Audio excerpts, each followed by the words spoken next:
All right, I think we better start, seeing the tight schedule. So, first of all, a very warm welcome to all at the roundtable about the relation between urban history and urban theory. This session is organized by the Urban Studies Institute, of which both Bert and myself are part. And before we start, I will take a minute to explain the setup and lineup of the session. So first, Bert, the director of the Urban Studies Institute, will present the prompts and introduce the speakers. And afterwards, the three speakers will react to this prompt with three short interventions of approximately 10 minutes each. And the first speakers are the historians, Chris Otter and Jens Lachmund. And the third speaker is the urban sociologist, urban theorist, Hilary Angelo.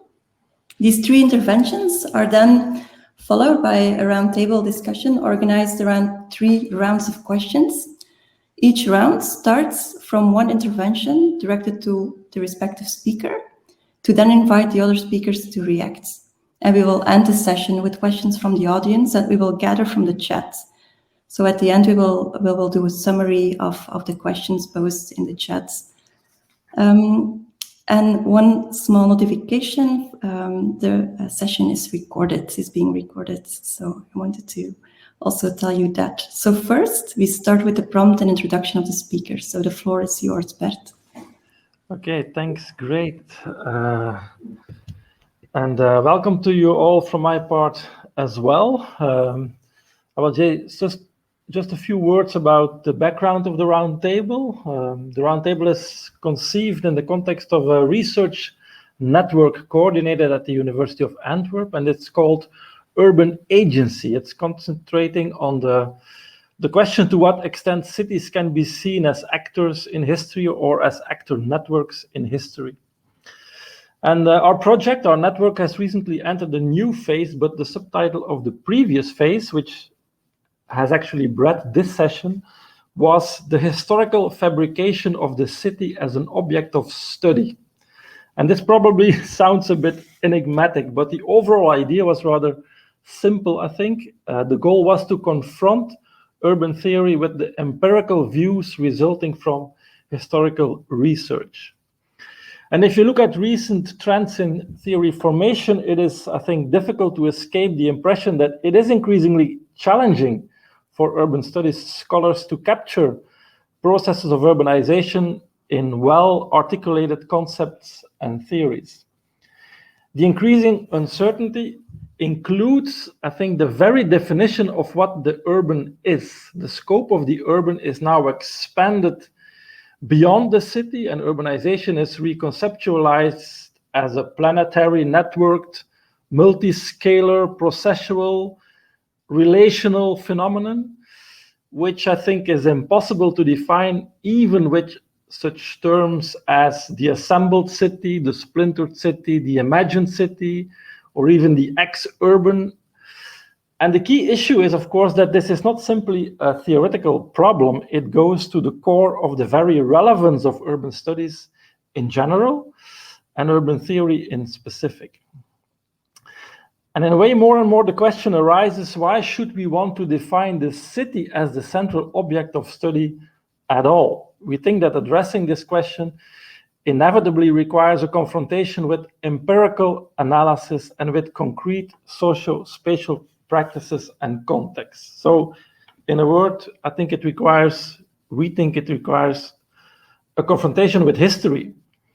Historians could be seen as the masters of fine-grained empirical descriptions of concrete social and political practices and of how urbanization develops. So historical research might be able to either give ground and substance to theories and concepts or to challenge them. And from their part, historians are often themselves in need of more theory, more theoretical reflections. Recent theoretical developments have revealed that historians often seem to be working with outdated models, which often emanate from a Western canon of sorts. Specifically, the dominant theories have emanated often from research on a limited number of so-called paradigmatic cities like Athens, Rome, Paris, London, New York, and Los Angeles. And so from the perspective of historians too, a more intense dialogue between urban history and urban theory is urgent. And this is all the more the case as recent theories focused on cities as layered and hybrid and networked realities. The new theories often seem to chime well with empirical historical approaches. Therefore, this roundtable is set up as a discussion between urban theorists and historians. The general aim is to critically examine the value added of urban theory to urban history and vice versa. More specifically, we will explore and question the need for more theoretically engaged empirical research and empirically informed theory making. What exactly is the value added of urban studies and urban history, and how to increase it? Can we increase it by more thorough confrontations between theory and empirical analysis, and if so, how? What theories are best suited for this? For instance, does recent urban theory on the Anthropocene or on multiscalar relations, non-human ontologies, actor networks, etc., do these theories serve historical research, or do they rather distract historians from their core business, or even import the problems of urban theory into history? And conversely, what type of empirical historical research is needed exactly to enrich theory or to confront and challenge recent theory making with historical insights?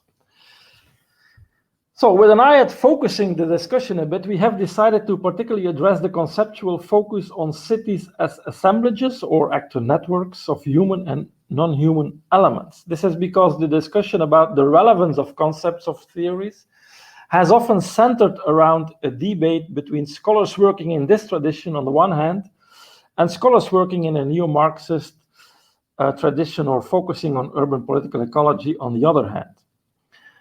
The latter have been more sensitive, perhaps, for the importance of historical developments.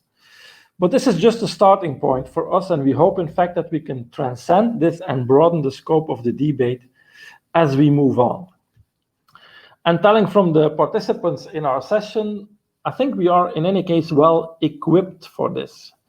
Great and I are proud to be able to present you three renowned and excellent scholars from three different fields, but all striving to actually bridge in their own ways urban theory and more empirical and historical approaches.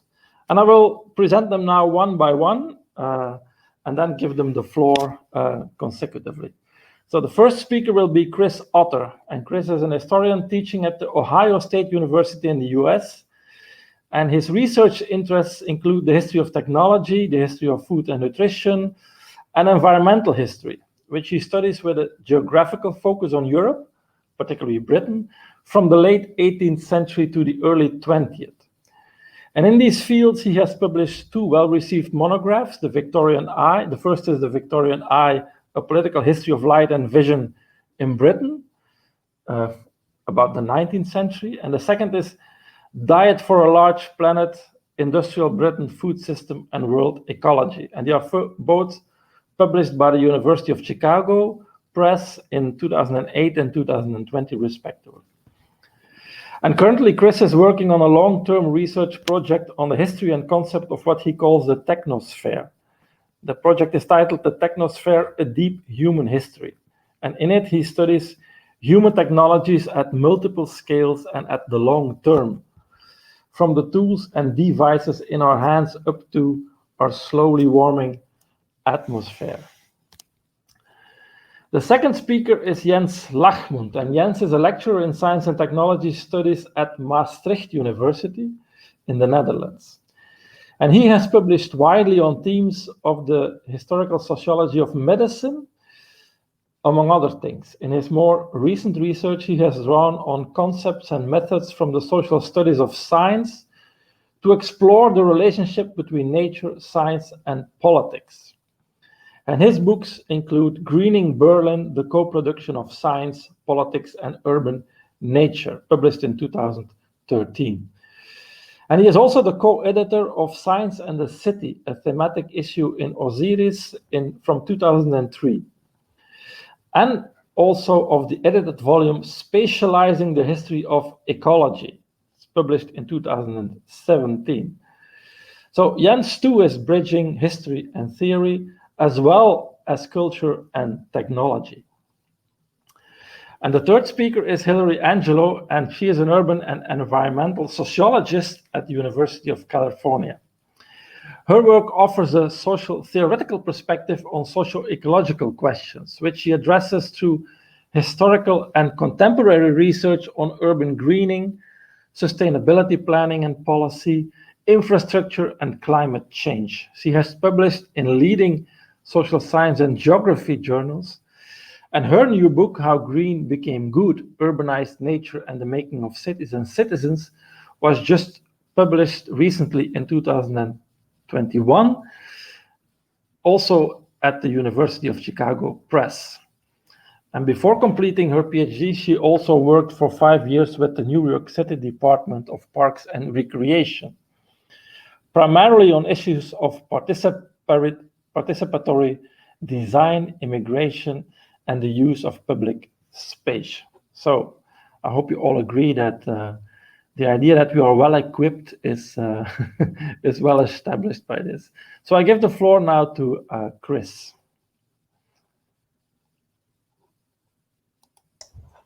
Good morning, everyone, or afternoon. Sorry, I'm confused about time. And first of all, thanks to Bert and to Greet and to Elizabeth for organizing the panel here. I'm going to get straight into things here. Can you see my presentation okay? Does it look okay? I'm going to begin with a quote from Neil Brenner, his recent book, New Urban Spaces.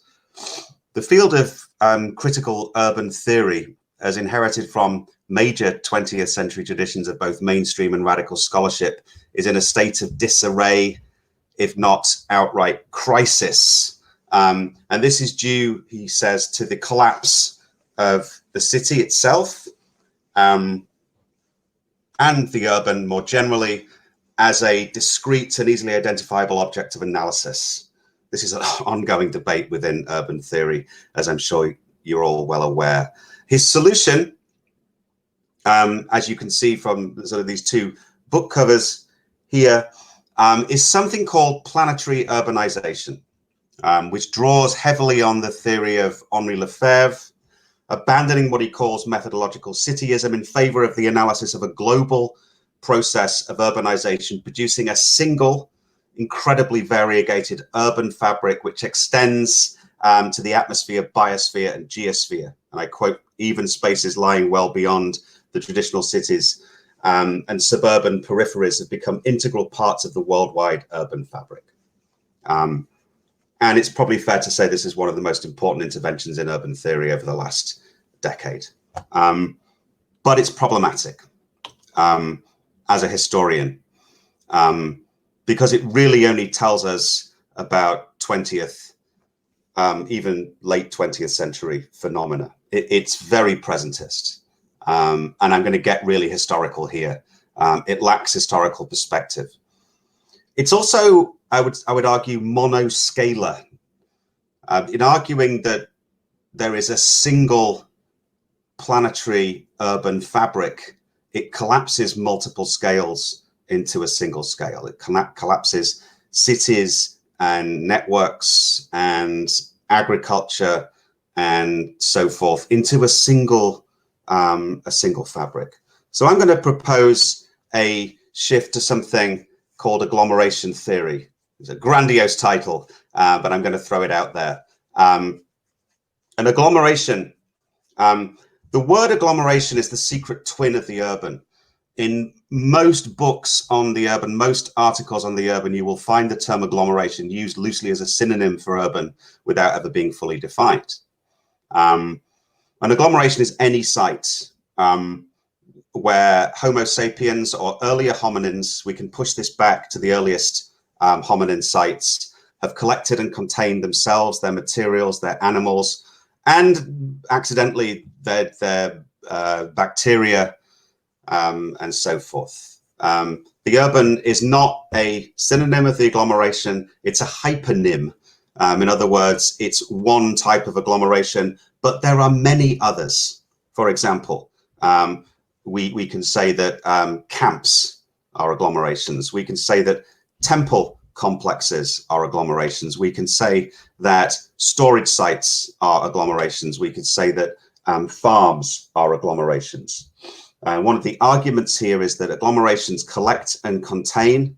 They can be very big or very small. They can be organized or amorphous. They can contain human beings or animals or things. So what's the payoff?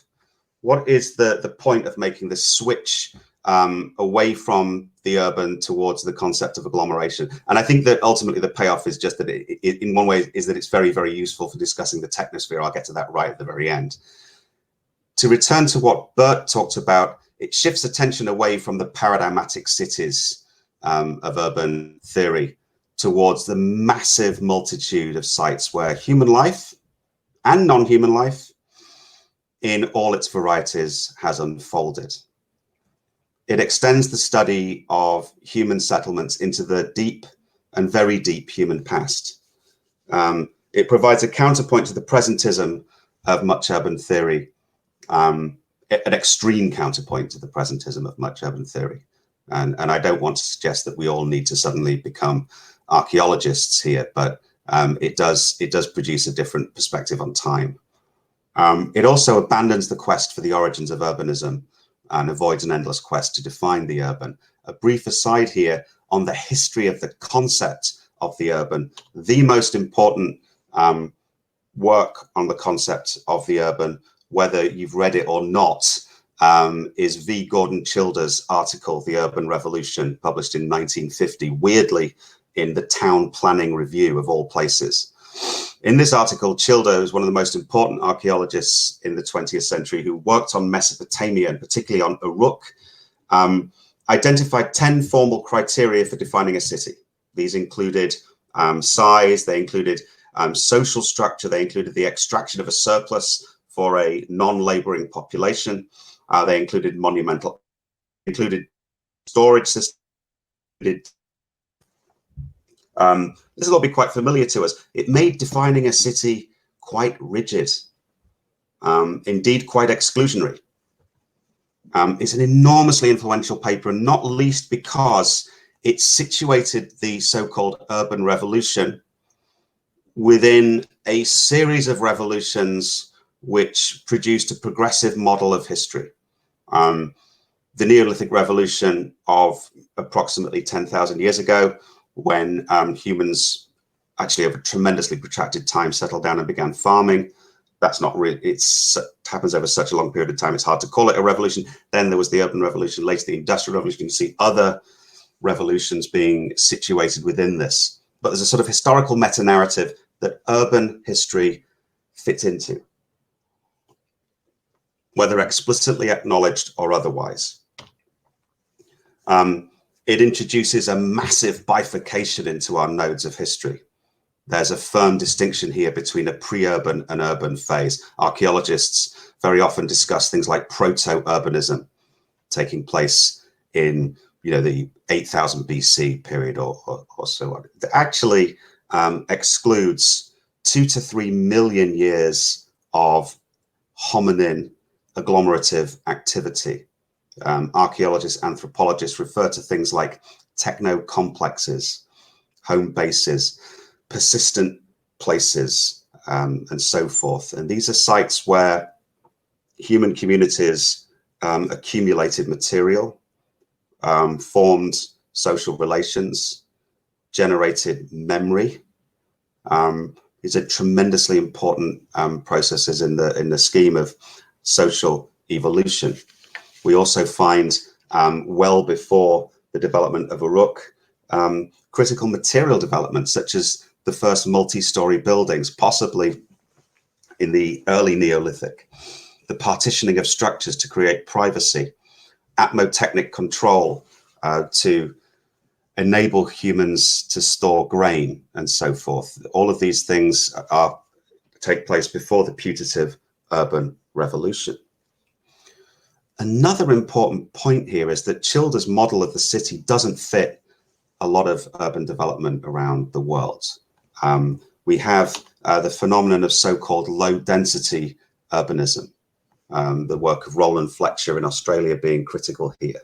Low-density urbanism refers to cities which simply don't fit that model. There's no firm distinction between the city and its hinterland. We see this in, for example, Mesoamerican settlements. We see this in much African history. We also see it perhaps most famously in present-day Cambodia, the gigantic urban complex, low-density complex associated with the temple of Angkor Wat. If you look at this map here, this vast urban complex, we're talking sort of between the 9th and 15th century, around 750,000 people living in a low-density, sprawling settlement. Rice fields run right up to this temple. There's no easy way to disentangle the urban core from its hinterlands, and this doesn't fit the Chaldean model either. It's a type of agglomeration, but it's not a classical type of city.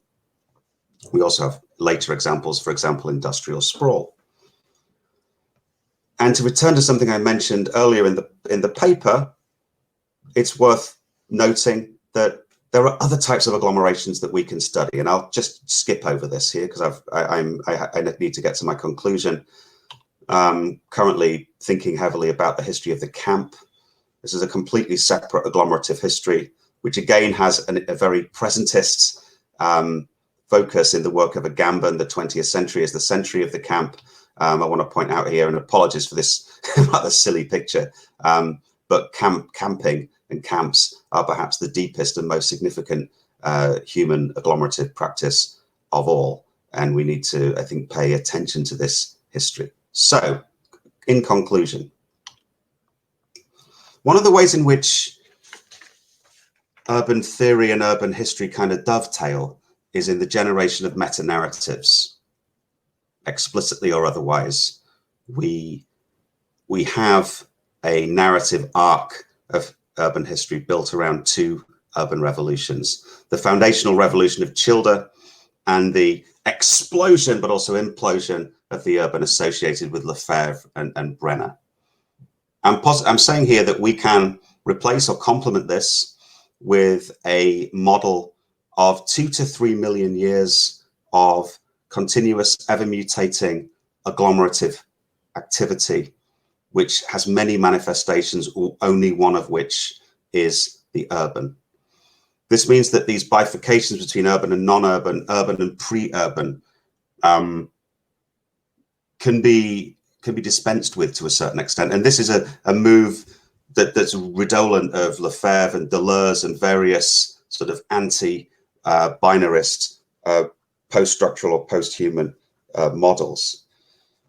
And as I mentioned before, it's also got consequences for thinking about the planetary technosphere. If we think about a multi-scalar technosphere where we have smaller scales of tools, machines, containers, this is my particular taxonomy I'm writing on at the moment, the larger scales of the network, the anthrome, the anthropogenic sink, the sort of agglomerative is the thing that knits all of these scales together.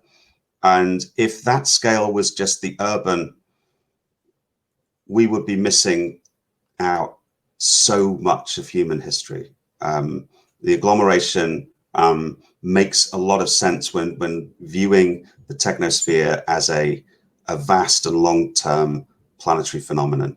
The urban is a subset of that agglomeration. Bruno Latour, in his book Pandora's Hope, has argued that Western thought nucleated the concept of the social out of the broader reality of the collective. It might be a bit of a stretch, but we could posit that urban theorists have similarly, with the help of people like Childer, carved out a bounded domain of the urban out of the far vaster reality of the agglomeration. And in conclusion, agglomeration theory helps us to provincialize the urban. and it's time to reconnect with this vast, tangled history of agglomerations. And I'll stop there. Thank you. Many thanks.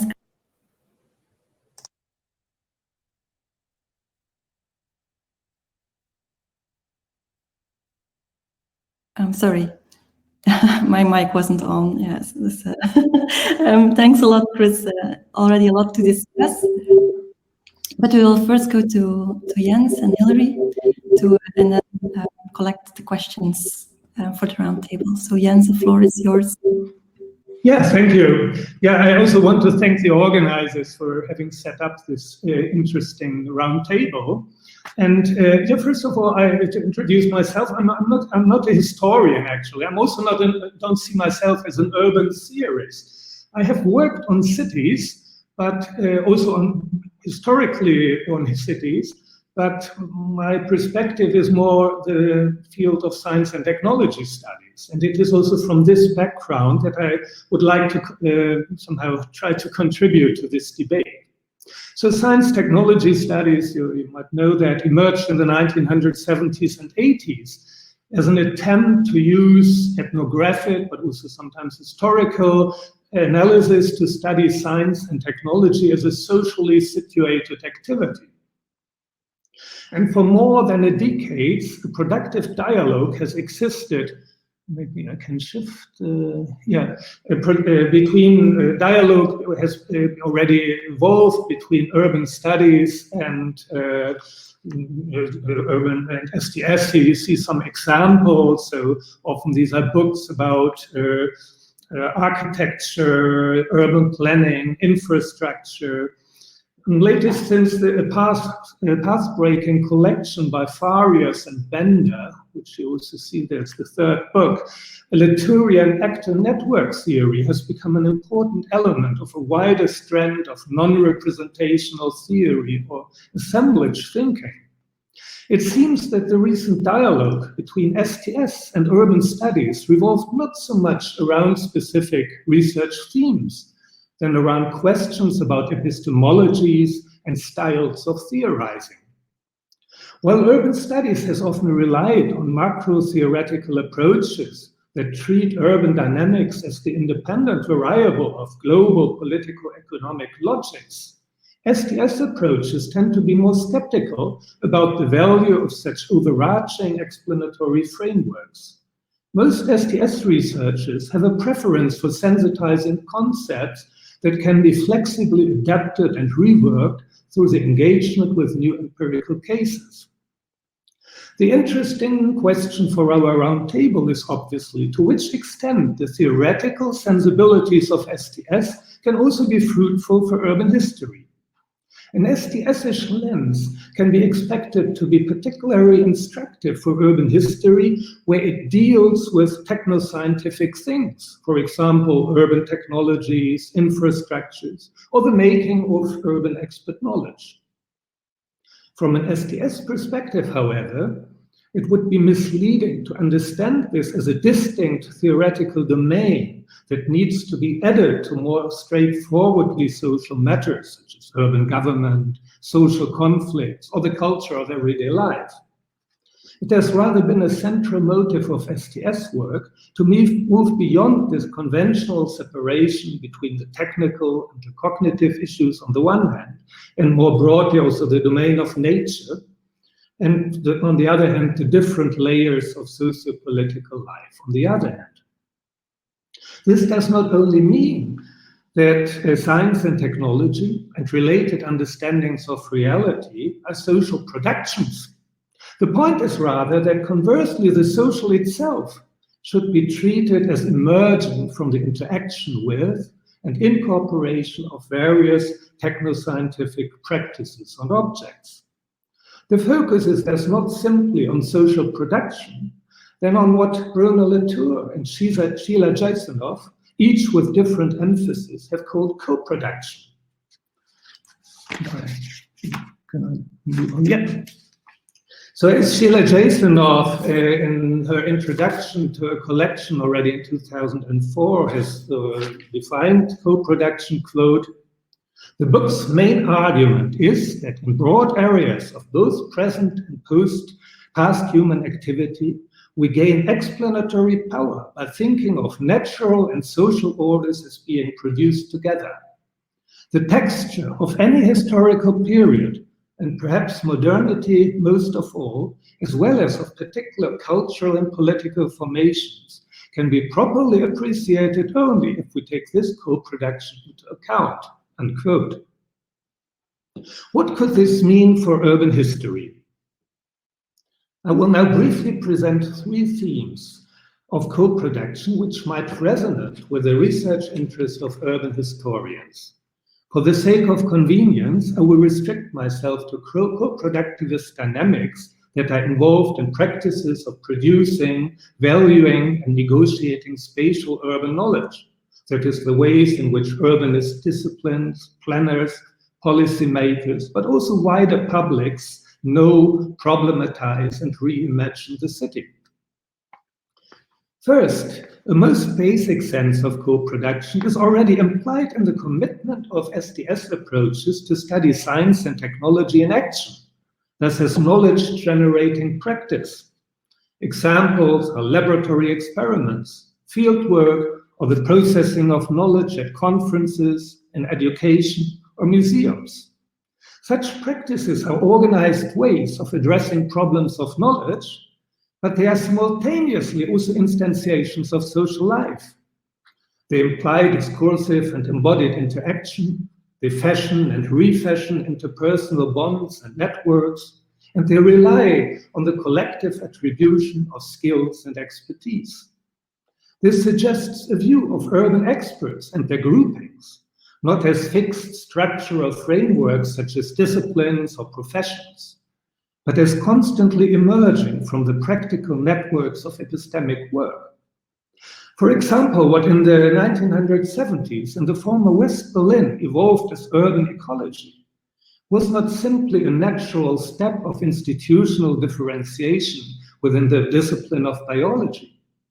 It rather emerged from the actual cooperation and formation of skills within a heterogeneous network of amateur naturalists, landscape planners, academic research, protest movement, and who all shared a common commitment for studying the local landscape and vegetation. The second theme, and this is how Jasonov in her own work has substantiated the notion of co-production, concerns the coordination work through which epistemic practices of scientists and other experts come to be aligned with practices of governing. Co-production thus offers an alternative to a linear understanding of science speaking truth of power, pipeline model. Also in urban history, problematizations of urban conditions, proposals for policy solutions, or guiding visions of greener urban futures have never only been normative constructions or reflections of professional interests, but they have been always hybrid statements that combine epistemic and political normative elements. For example, to come back to my work on urban nature in Berlin, I have shown how ecologists diverted from established academic standards of classifying and mapping vegetation and habitats to make them fit with the anticipated argumentative and practical needs of the local administration. At the same time, these categories received traction in local public debates, for example, when activists mobilized them in their protest against development projects. There's, however, nothing natural about this hybrid nexus of political and epistemic claims-making. It is rather itself a contingent result of painstaking work of negotiation, contestation, and mutual adaptation, both about how to represent the city and about the credibility and boundaries of distinct forms of expertise. My final themes are the ways in which urban knowledge is constitutively involved in the social and material history of place, both of the city as a whole, as well as of places within the city. STS work has always emphasized the local character of knowledge and treated its universality as something to be explained itself as a result from networking and standardization of relations across localities. Conversely, however, we can also look at the knowledge practices as structuring elements of the material and social life of particular places. Already 3 decades ago, Steve Shapin has called for a history of places of knowledge in which science is typically done, in particular the laboratory. We might also ask what it does to a place when it becomes an observation site of urban research. How do the categories and narratives that results from the encounter of urban researchers and the site itself, how do they change constructions of urbanity and place identities? How do they connect mundane ways of using and experiencing these places?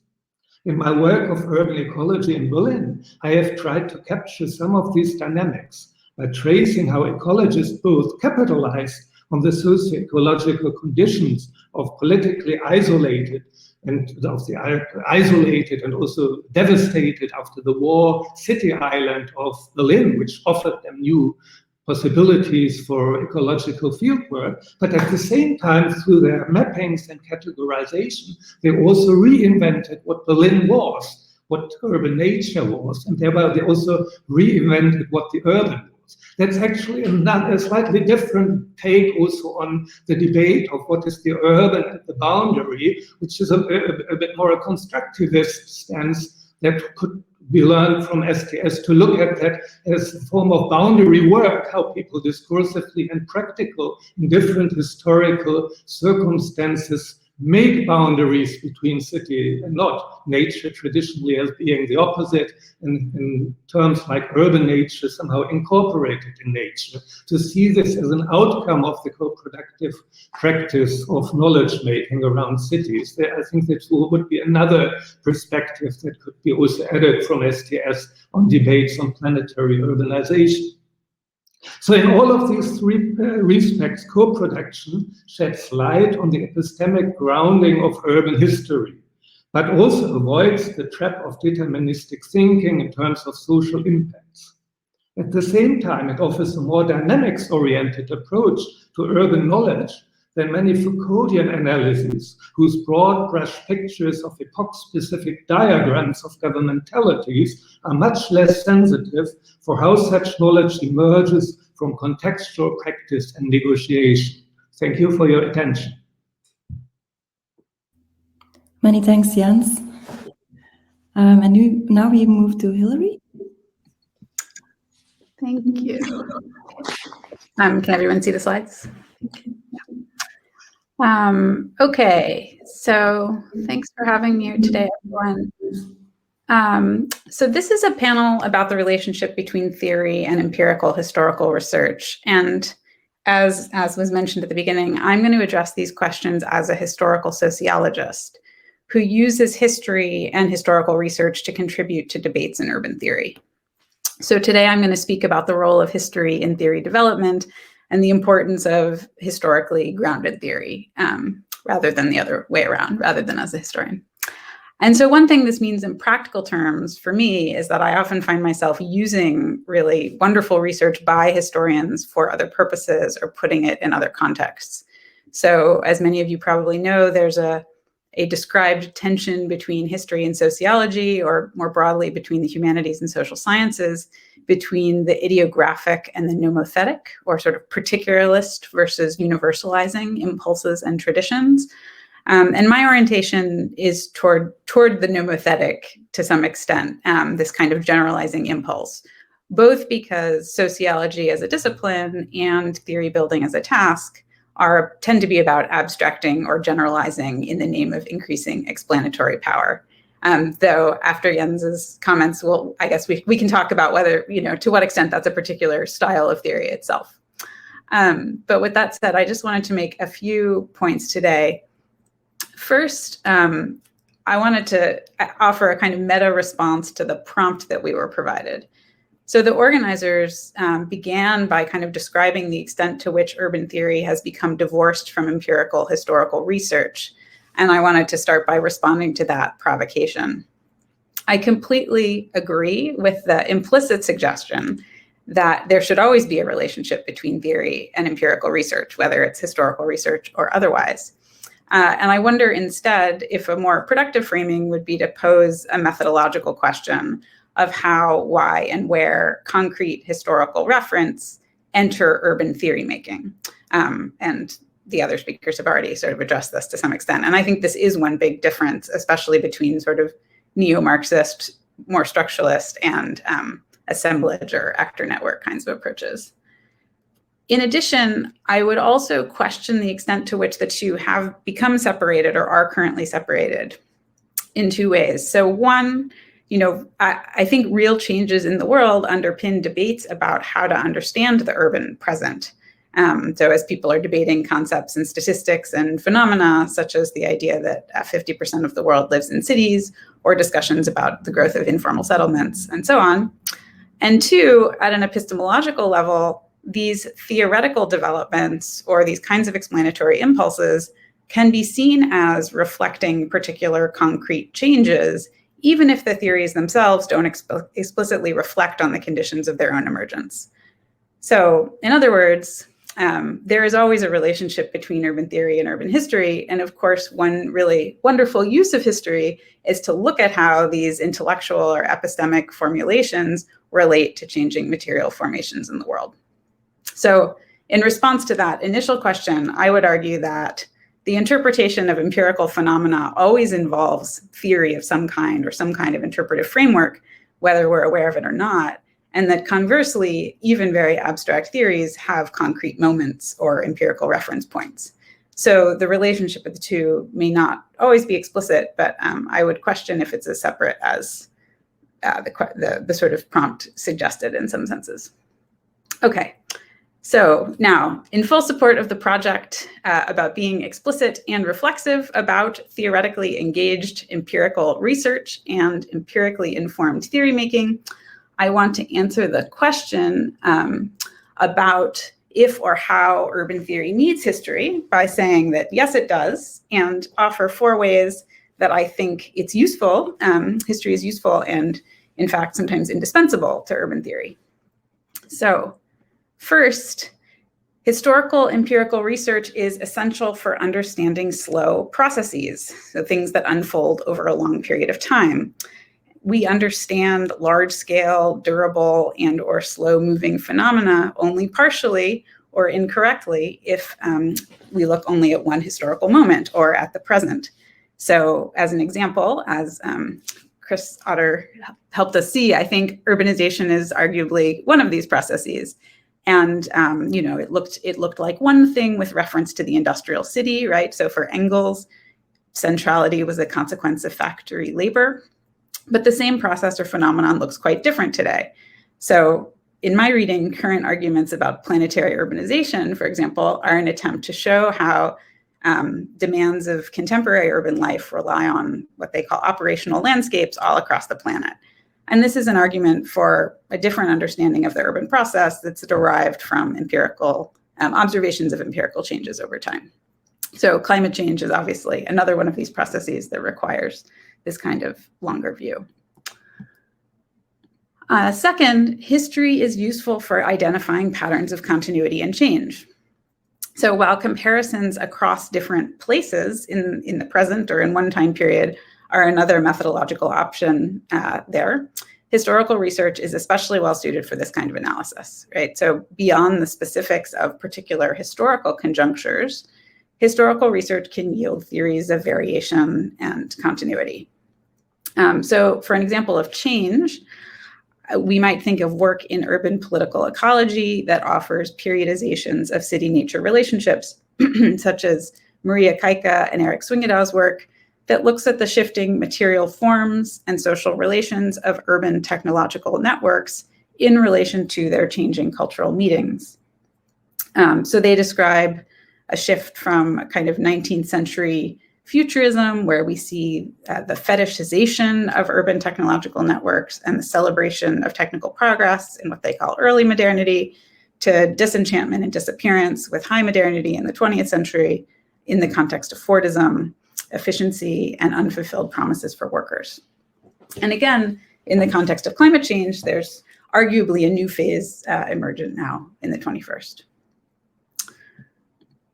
Third, history offers continual opportunities to check and revise theories and challenge present theoretical and historical understandings. So again, to some degree, this is true of empirical research more generally, not just historical research. And here I want to give an example from my own work. So there has been a lot of discussion recently about how the focus on large or landmark cities, such as London or New York, has led to historical and theoretical misunderstandings.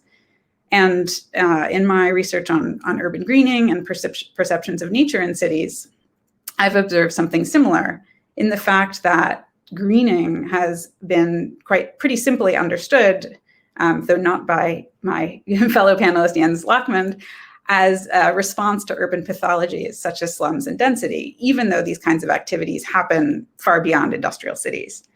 And the nice thing is that as long as the data exists, opportunities for revision are always present. So in my recent book, I instead studied the history of these practices and ideas about nature in Germany's Ruhr Valley, which is a very different kind of case and place. It's low density, polycentric, et cetera, and mobilized this as both a historical corrective and for theory development.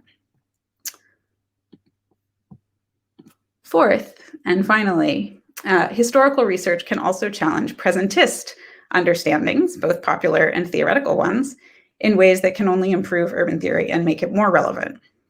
And this is for the same reasons that I'm sure many of us love historical research, or many of us who are here, because it so powerfully denaturalizes contemporary phenomena by showing that things could be otherwise, that they are not inevitable or eternal, or in some cases, reveals that things are not as uniquely contemporary as we think they are, but have long histories. So again, just to take my own work, which is on green and sustainable cities, as an example, a lot of my writing is directly engaged with contemporary urban environmental policy and practice, and historical research has been absolutely essential, I think, to understanding these phenomena. And one of the main things I try to do in my work is position current efforts to create sustainable cities within a longer trajectory of efforts to bring nature into cities or make better cities through nature and so on. So in sum, my position is that urban history is essential for urban theory for at least these 4 reasons, but probably others as well. And I don't think I've said anything too controversial here, but I thought this kind of stock taking might be useful for our conversation today. Thank you.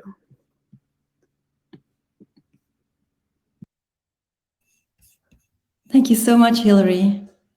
We have a lot to discuss after these 3 presentations. I will change presentations. Maybe also Bert, you can put on your camera. I try, but it doesn't work with me. It doesn't work good. So yeah, we're on. Okay, now it works. Right.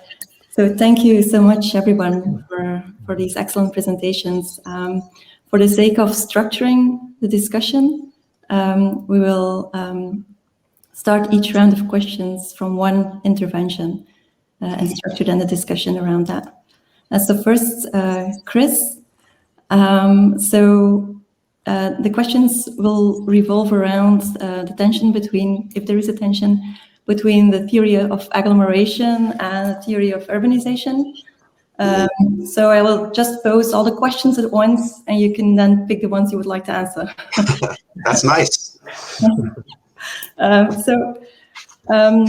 looking at agglomeration rather than urbanization, so aren't you at risk of reducing? It's a kind of an open door, but aren't you at risk of reducing historical dynamics to an approach focusing on morphology, or one primarily looking at increasing efficiency linked to urban concentration? And so in other words, how is the theory you forward similar or dissimilar to economic agglomeration theory formulated by, for example, Scott and Storber, who focus on agglomeration economies and the efficiency of urban concentration. And so I will formulate like two sub-questions related to methodological statism and recentism in these approaches.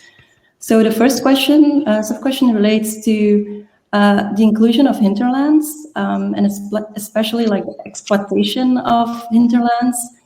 So in a theory focusing on the collection of matter, of people, animals, materials, how would you include the extraction of surplus value?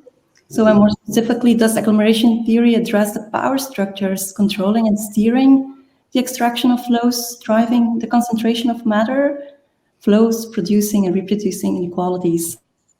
So that's the first one.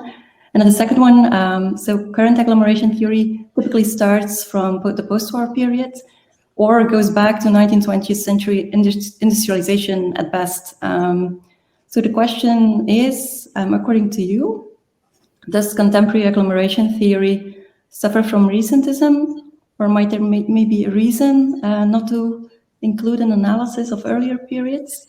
And if we should include earlier times, in what ways can a deep history contribute to contemporary agglomeration theories? So kind of a summarizing question of the two would be that wouldn't a big theory of settlement, of agglomeration spanning large variety of spaces and times, end up describing densities of human and non-human matter, but not addressing the why, the causalities behind these agglomerations, the vertical politico-economic structures driving urbanization? Thank you. That's a lot to think about here. So I think the question of surplus value and power and presentism, I think this type of agglomeration theory, first of all, what I would say here is it's something that's extremely useful for this very longue durée approach to the technosphere that I'm working on. I'm not writing an urban history. I'm not writing something that's focused on cities. I'm writing something that's focused on the material history of all human practices. And in that sense, the creation of agglomerations is actually about the creation of material inequality right from the very beginning and this will introduce other types of rupture into history rather than the formation of the city. I do think that the city marks an important moment in the history of extraction and surplus, as I noted, that's there in Childer. But it also is worth noting that the extraction of surplus predates the city itself. So agglomeration, in its loosest possible sense, is the accumulation, centralization, storage, and control of matter, of later commodities, of animals, and that immediately introduces a history of control, a history of things like storage systems, of things like even the invention of doors, seals, and locks. Who gets to control the seals? In early agglomerations, we see these seals being particularly significant. There are ways in which this is controlled, and this is intimately linked to the bifurcation of society into producers and consumers, those who labor and those who don't. It's worth also noting that in early agglomerations, temples are not explicitly religious. Temples are places where matter is stored and controlled. So power structures revolve around agglomeration from the beginning. And it's even possible to see capitalism as being a particular moment or phase in the history of agglomeration and control. You could almost see this as being a deep history of capitalism too. So I think it's really important to note that any settlement, even an early campsite, does reveal some form of inequality. And these are very, very material forms of inequality. And this kind of history can appear somewhat descriptive, purely morphological, but I think it's deeply and profoundly political. And I think that the history of inequality has to be a material history of who gets access to what and how this comes about. And who gets access to what can only become a problem or an issue when the what has been agglomerated. With regards to the question of the relationship between this and histories of efficiency and economic agglomeration, I'm not as well versed in economic agglomeration theory as I might be.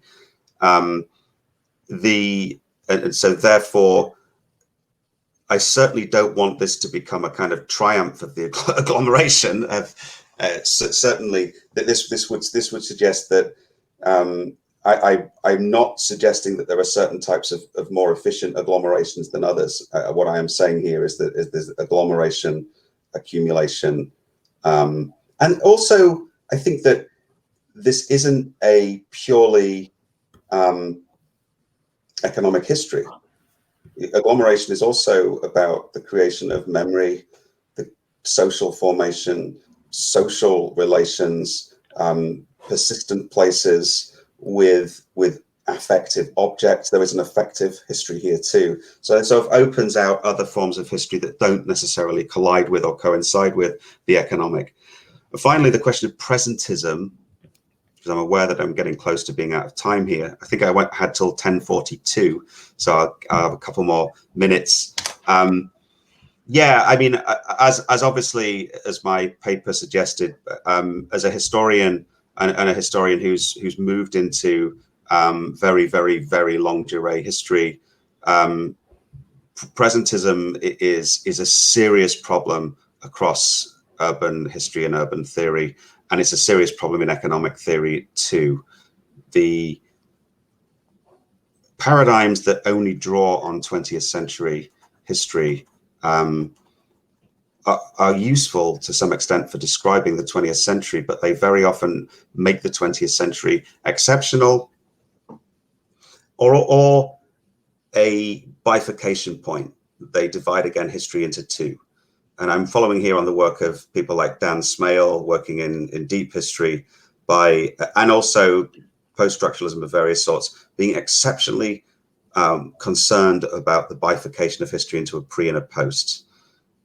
The argument here would be that there are probably 400, 500 separate urban revolutions. There are so many points at which something really tremendously important happened. Two-story buildings, really significant.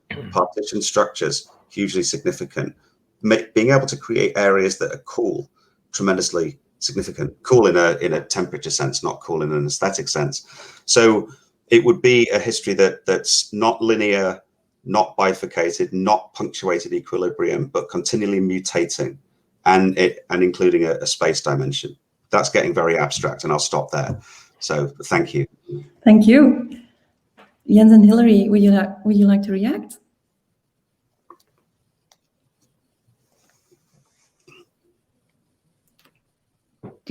Jens, you want to go first? Or? No. Sure. Well, I'll say a couple of things. I mean, I thought that those were helpful questions, and I would have asked a similar one about the role of extraction here. Sorry, let me just go back to my notes here. I think this idea of distinguishing between types of agglomeration is useful, or sort of offering agglomeration as a larger category that maybe gets us outside of even using this vocabulary of cities and urbanization, which is so challenging sometimes. And it seems most useful for understanding what Neil Brenner, since you mentioned him, calls concentrated urbanization. But yeah, since for them and for this theory, the sort of key argument or intervention is to sort of redirect the focus of urban theorists towards the extractive landscapes upon which agglomerations are reliant. I was wondering how you would conceptualize the kind of changing relations between those two moments. Mm-hmm. And then the other thing is, I mean, I guess I'd be curious to just hear more thoughts on the kind of presentism. I mean, it seems like that's a theory that about capitalist urbanization specifically. I mean, and so do you agree with that? And does that affect your critique? But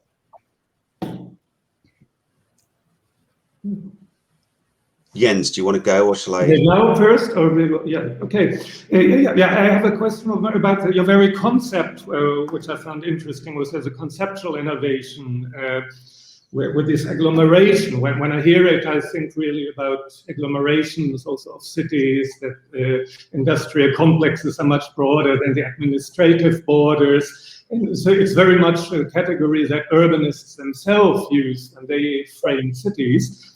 And you use it now in this very innovative, very broad sense, but then it comes very close to other concepts, such as what other people would call networks. You refer to Latour's ideas. Also, we have never been modern, that we purify certain things, and in your case, it's been the city, but it's still somehow part of heterogeneous networks that go beyond that. So network is the category there.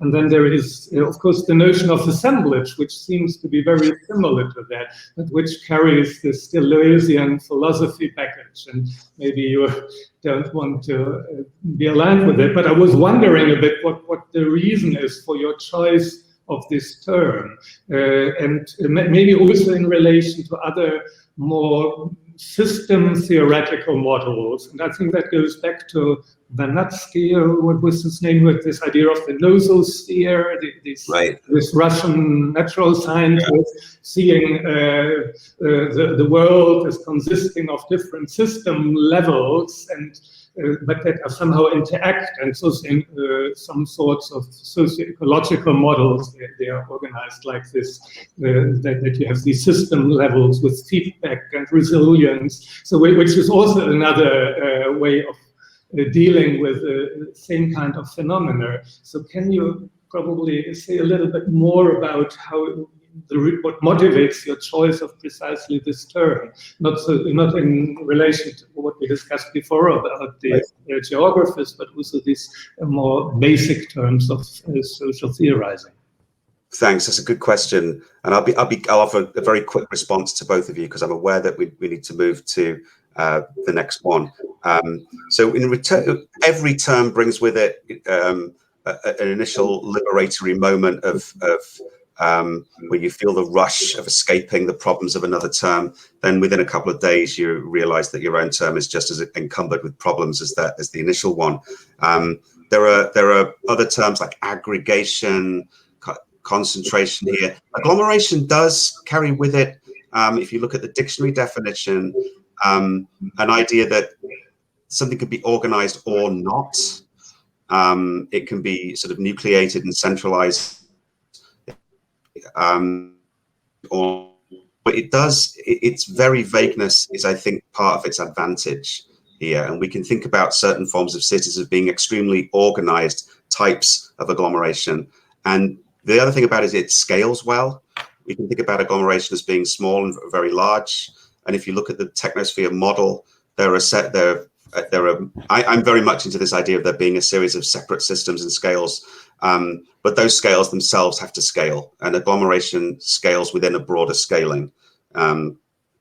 It's too early for a drink to discuss this in detail, but that would be my response to that. Very quickly for Hilary, the Brenner's model sort of genuflects towards a 19th century capitalist rupture, but never really discusses that in any great detail, and just relies on Marx to discuss that.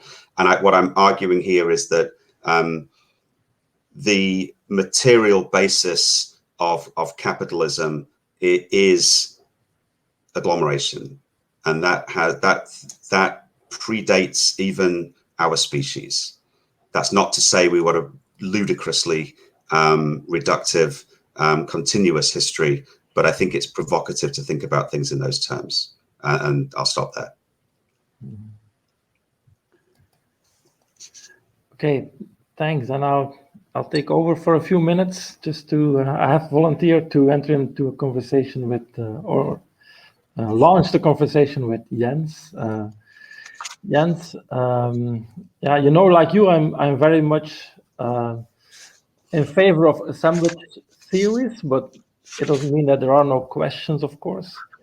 And one key issue, I think, for me would be that STS and active network theory are not actually theories, but could be seen as a set of methods. It's essentially a method of things. And it's a very descriptive method, I think, as well.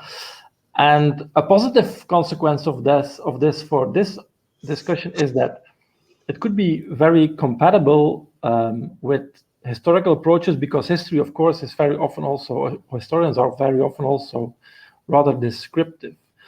But that is, of course, leaving out the why question. So I want to move to the kind of explanatory factors, which, as you know, are very much excluded by Latour and others. It's very much based on a refusal to even identify and isolate explanatory factors and more structural factors. So I also have two questions derived from that. The one is the question about continuities, and basically the question, why do things change, or why do they continue? Historians are more in favor often of path dependence theories than of assemblage theories, because path dependence theories are essentially theories about why things change or not. So the question could be, isn't that lacking, or aren't we in need of theories about what drives it all, and why are things discontinuous or continuous? And the second question, deriving from that is similar to the one addressed already at Chris, is about the critical dimension. As you know, STS and ANT have received the criticism that they do not enable to address key issues of politics and power. And you seem to be aware of that, I think, because you're focused on epistemic practices, and you reveal at least certain forms of power, especially power understood in the Foucauldian sense, that power understood as based on the nexus of power and knowledge. But for you as well, the question could be how to include drivers of historical transformation, like capital accumulation and surplus extraction and so forth. So that could be the second. But perhaps, given the time pressure, perhaps concentrate on the first question about causality, because the other one is similar to the one already asked, I think.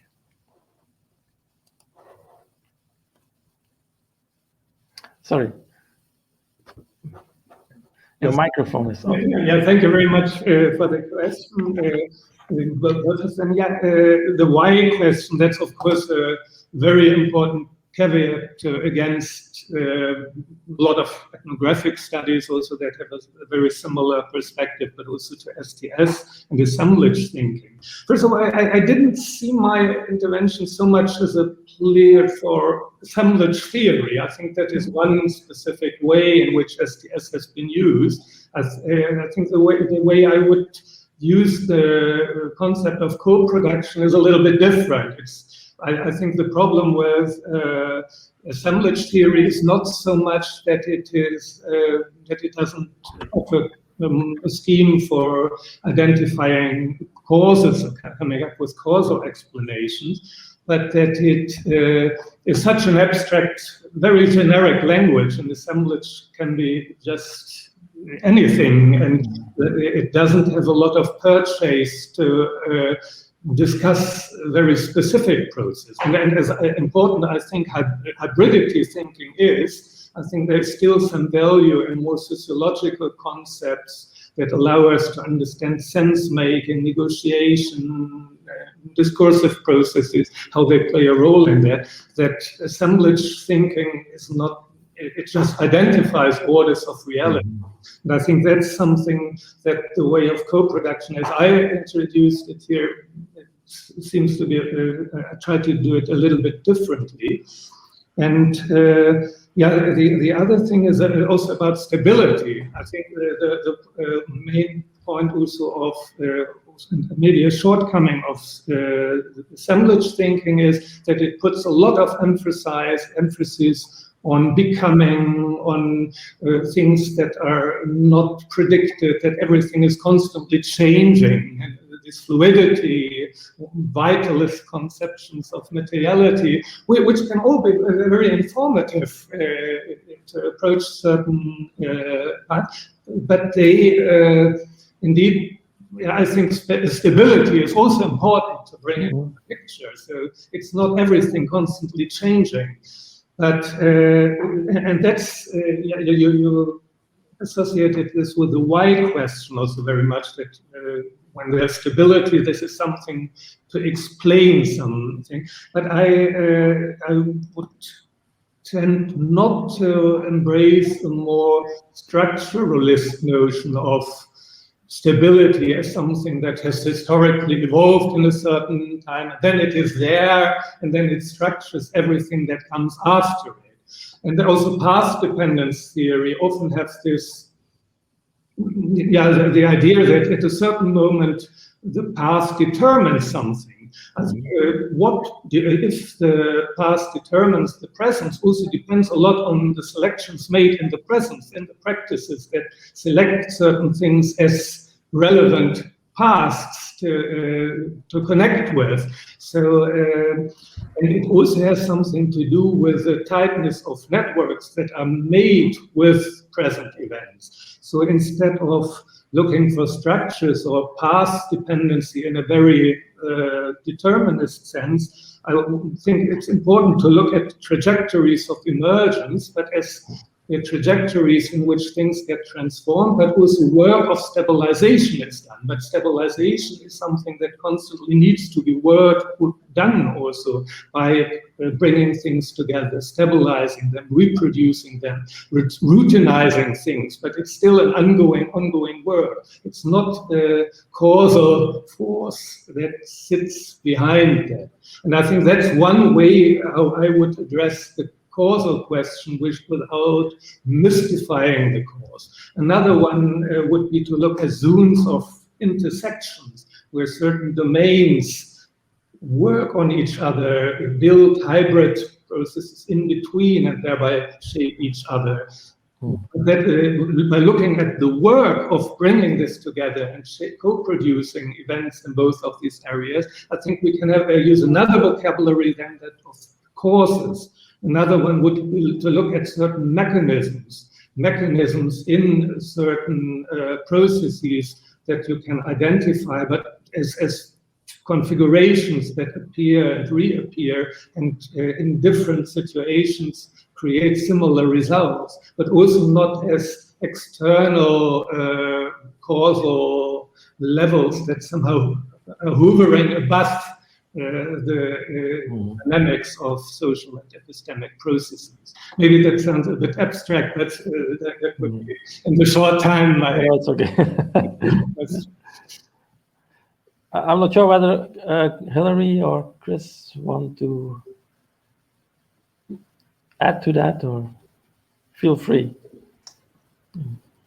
I just wondered if there's actually a very interesting point you made, Jens, when you talked about the act of boundary drawing in your paper, and it's something that I certainly didn't talk about, and sometimes can get lost in this discussion that takes a sort of materialist turn, is the significance of sort of discursive, ideational, governmental techniques through which the urban and the non-urban are continually negotiated. I think that's a point that we sometimes can lose sight of when we go Latourian or Deleuzian.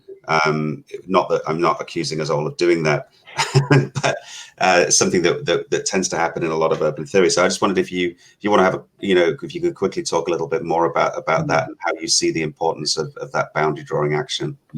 Yeah, in a way, in this debate, we have to, on the one hand, people arguing that the urban is so abstract, it's everywhere, but there's still the idea that there is something that is urban. There's still some essentialism, that there is some urban. And on the other hand, you have people like Richard Walker, that they say, yeah, there is still something about the city that matters and people distinguish.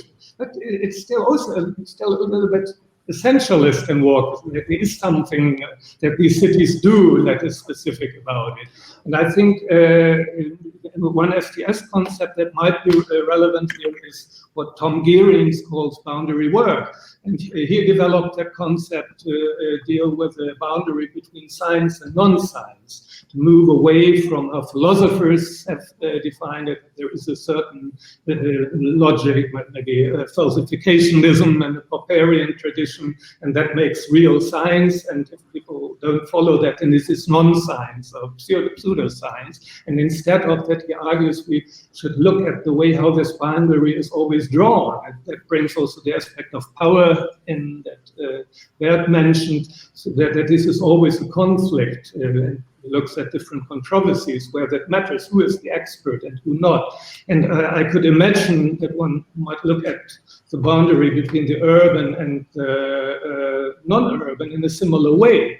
And then it would be interesting, then in some instances, different urbanities will probably be defined. Some actors extend the urban. They say, yeah, Brussels is bigger. Also, the Flemish-speaking areas around that, for some reasons, you can see them as part of Brussels. They would extend the boundary. Others would probably say, no, it's just the center of the city that matters. Or others probably will argue for hybrid concept, which is also a way of working on this boundary, and to look more at the it's not only a discursive way of drawing these boundaries. I think it materializes also in specific configurations and practices, but that would be a slightly different way of looking at it. Of course, there are still important aspects where planetary urbanization is necessary to look at and highlight certain aspects, but I think that this more epistemic constructivist way of looking at it could also add a relevant dimension to the debate. Okay, thanks, Jens. Hilary, or either you can pick in on this discussion, or we can move to your presentation, and I give the floor to Greta. So I'll leave it up to you, because we're a bit behind schedule, so it should be brief in any case.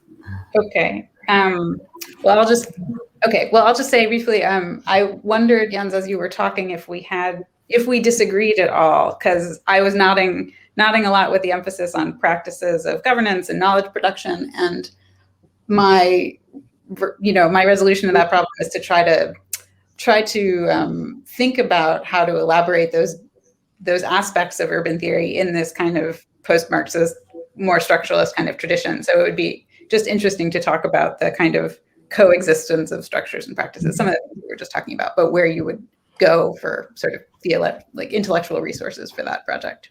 But you don't need to respond right now. Or I guess we don't have time. I'm not sure what your question is precisely.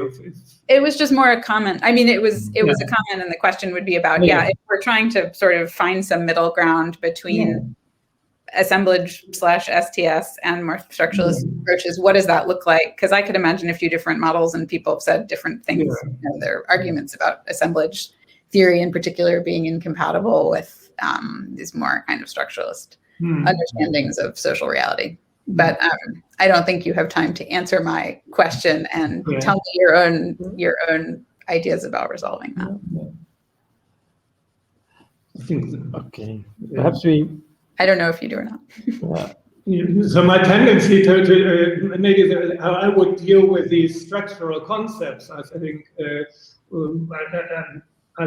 would see them also as something that is, and also, it involves also epistemic practice, something like the market or market forces. They are not just out there. I would also ask the question: what is the epistemic practices that co-produces markets and market logics, and the social relations around it, and what is the epistemics about it? How do people value neighborhoods, and what you describe about the area in the rural areas, greening areas, and making this an aspirational good.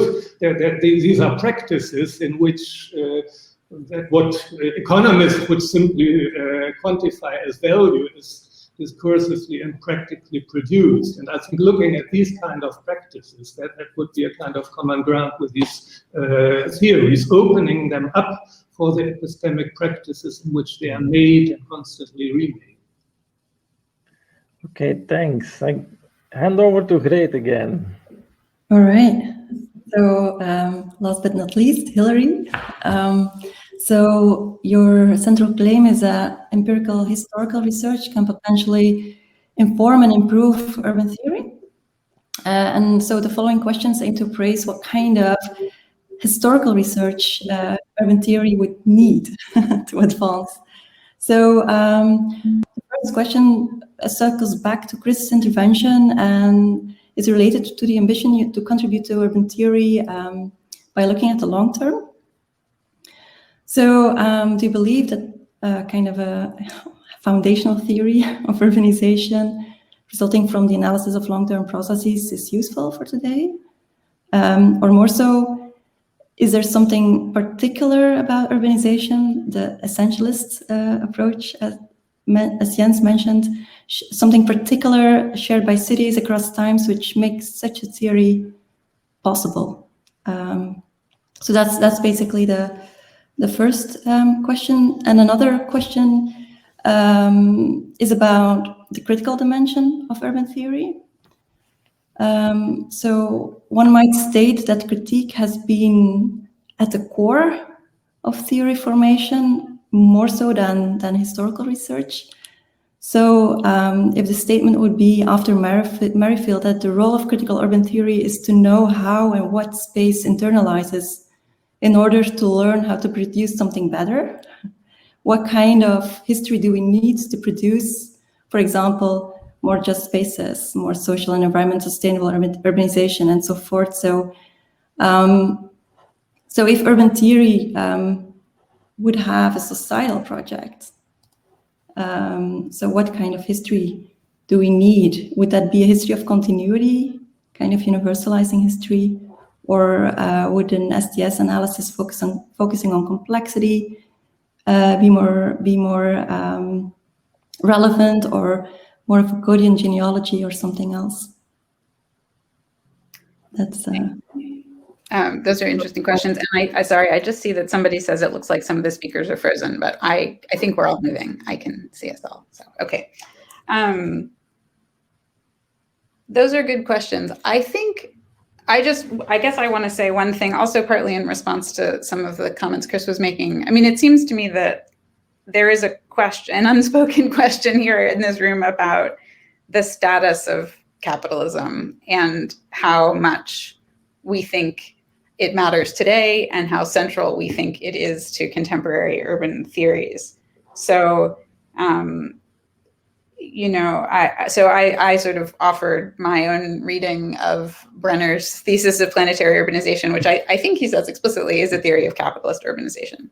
And so, you know, in terms of what kind of historical research does urban theory need? So there's useful, I suppose, you know, continuities. There are both continuities and changes within this periodization, right, of capitalist urbanization. And so the kinds of changes within that, or since that break, that I think urban theorists, I mentioned Maria Kaika, who was supposed to be here today. I mean, those kinds of periodizations I think are helpful for us thinking about change over time and for thinking about how practices, epistemological formations, the creation of spaces of particular kinds interface with more structural dynamics. I think it's an interesting question about what is shared by cities across time and what is shared by cities in pre-capitalist formations or not shared. That could be a useful sort of political resource for the present. It's not something that I've thought about, I have to say. And so maybe Chris can respond to that when he speaks again. In terms of the role of critique, yeah, so I guess I'm just going to repeat what I said in my thing. So I think, of course, you're right that critique is maybe closer to the surface in much theoretical work, or at least in critical theoretical work, which again is oriented towards capitalist social formations in particular, and I don't think has much to say about anything that preceded that at any time scale.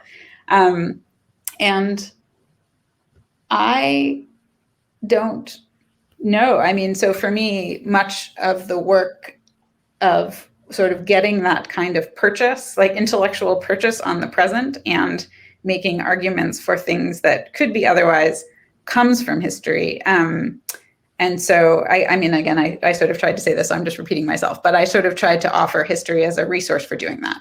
And so in work on contemporary sustainability planning that I do, for example, I think that's a case where history is important for revealing the kind of baked in blind spots and biases and power dynamics that are recurrently repeated across very different times and regimes of power and accumulation and that sort of thing. And so if that historical work can be mobilized and shared to policymakers and thinkers and those kinds of things, I mean, that's something that I personally think is important and try to do.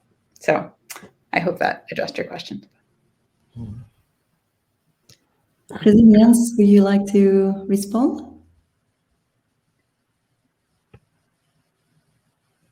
Micro. Your micro, Jens.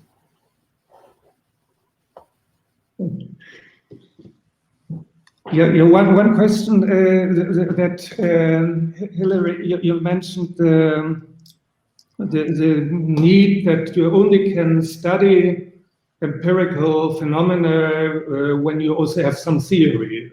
And empirical research is always theory guided. We need theory to structure something, and I completely agree with that. But there is sometimes, traditionally, this is sometimes based in this idea that the world out there is chaotic, and we need to put theory on it to put some order in it.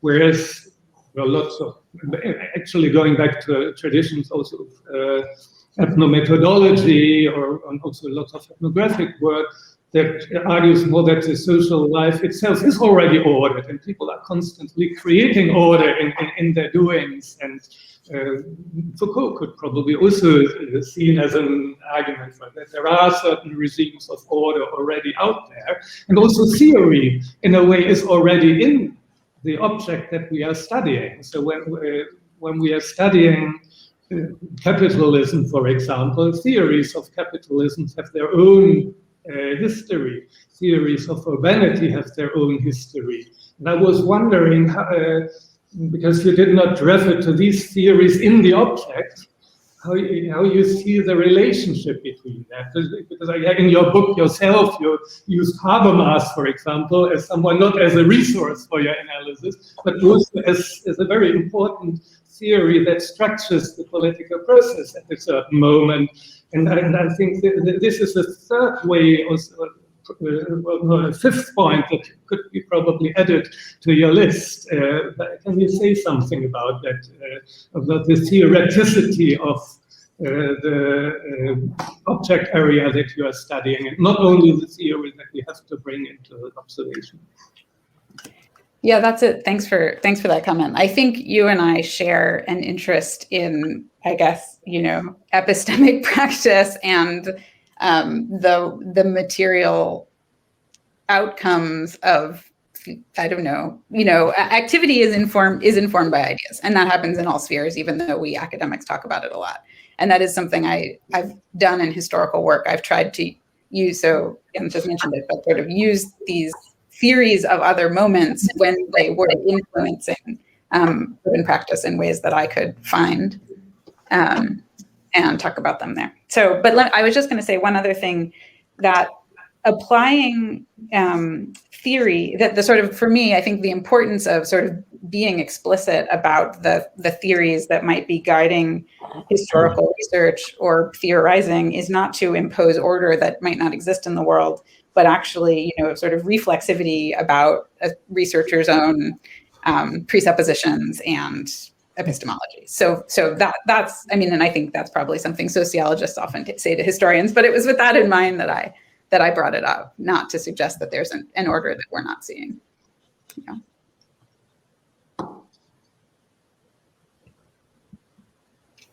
Chris, I saw that we had a little thing came up saying we're out of time. There's a time issue.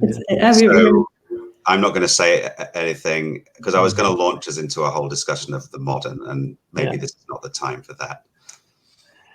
All right. But we could perhaps move to the chat with you, because first we have a few questions in the chat and we can perhaps stretch it a few minutes. We can look at who wants to respond to some of the questions in the chat. And the first one is directly addressed to you, Chris. Perhaps that's a good Sure. way. Yeah, I mean, the question here of the camp is, I'm merely positing this as another obvious, I mean, along with farm, village, there are many different categories of agglomeration, some of which have their own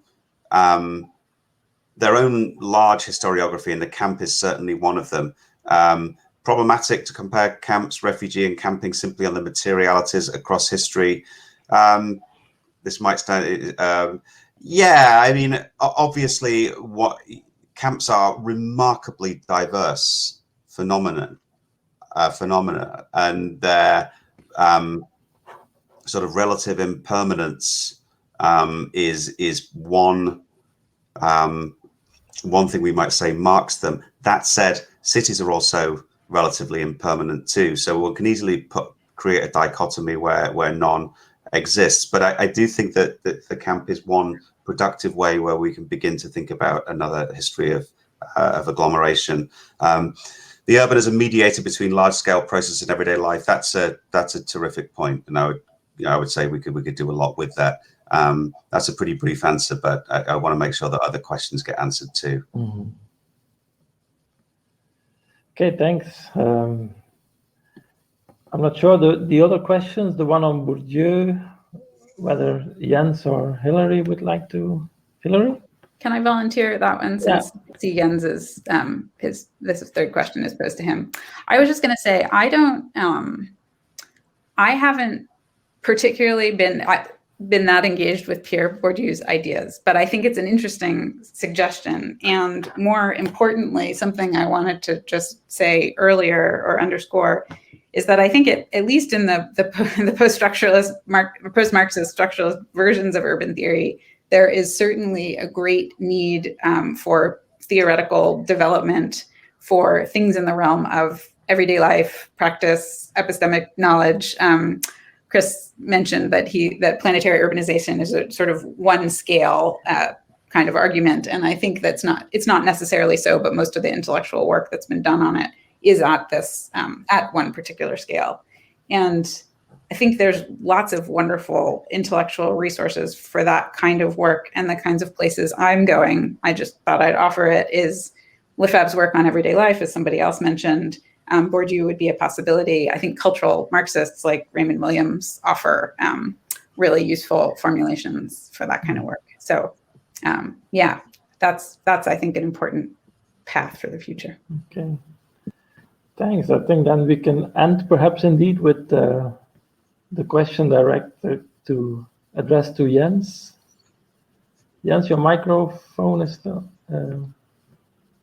So it's a question about the urban. If the urban is still has a normative power to mobilize people, and I think in the real world it has. So real estate brokers, they use the power. They urbanize phenomena, present them as urban.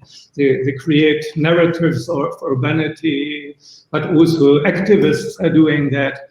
But what's also important, there is also a normative power of the non-urban. So I remember that a while ago I was biking along a village not far from here in Belgium, and everywhere they had posters in their windows. This is a village. We don't want to be urban, because they were against a development project in their area, which they supposed would make this village urban.